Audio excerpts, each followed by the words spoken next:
સમગ્ર રાજ્યમાં વરસાદને લીધે ખેડૂતોને મોટા પાયે નુકસાની છે, ત્યારે હળવદ વિસ્તારની અંદર બાગાયતી પાકનું પ્રમાણ પણ દિવસે ને દિવસે વધી રહ્યું છે। વર્ષ 2023-24માં કુલ 4500 હેક્ટર બાગાયતી પાક તરફ ખેડૂતો વળ્યા છે। ખેડૂતો અન્ય પાક કરતાં બાગાયતી પાકને ઓછી મજૂરી અને વધુ આવકનું સાધન બનાવી બાગાયતી પાક તરફ વળ્યા છે। સપ્ટેમ્બર મહિનામાં પડેલો પાછોતરો વરસાદ જેને લઈને ખેડૂતોને બાગાયતી પાકમાં મોટા પ્રમાણમાં નુકસાની જોવા મળી હતી।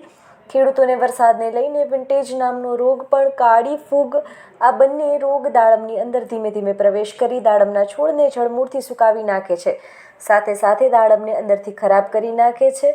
કાળા ડાઘા પડવા માંડે છે, ત્યારે દાડમનું ફળ સડવા માંડે છે। આમ વિન્ટેજ અને કાળી ફૂગ નામનો રોગ વરસાદને લઈને અહીંયા જોવા મળ્યો હતો।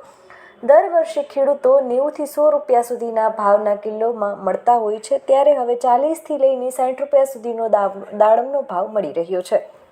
ખેડૂતો વીઘામાં 1 લાખથી 4 લાખ સુધીનું ઉત્પાદન કરી શકતા હોય છે, જેમાં આ વખતે 50%થી પણ ઓછું ઉત્પાદન થઈ રહ્યું છે, ત્યારે ખેડૂતો સરકાર પાસે સહાયની માંગ કરી રહ્યા છે। મારું નામ ભોરણિયા શંકરભાઈ બેચરભાઈ છે। મારું ગામ જૂના દેવળિયા છે અને હું દાડમની ખેતી કરું છું। 2017થી કરું છું અને સારું એવું ઉત્પાદન આવતું હતું, પણ ઓણ આ સાલ વરસાદ વધારે થયા એટલે દાડમમાં નુકસાની સારી છે। અમુક ઝાડ સુકાઈ ગયા, ખરી ગયા, ડાળું તૂટી ગઈ અને દાડમ ખરી ગયા, ફાલ આવ્યા તો ફાલ ખરી ગયા, એટલે ઓણ 50% કરતાં વધારે નુકસાની છે। એટલે સરકાર જો આના વિશે કંઈક વિચારે ને ખેડૂતોને કંઈક આપે, કપાસમાં આપે, એરંડામાં આપે, તો પછી દાડમમાં સર્વે કરે તો સરકારને વાંધો શું હોય? એ ખેડૂતો જ છે જ દાડમની ખેતી કરે, તો એને હકીકતમાં તો ખેડૂત ઉપર એને એવું હોય ભાવ, તો એને દાડમની બગીચાઓનું સર્વે કરવું જોઈએ તો થાય છે કેવી નુકસાની છે।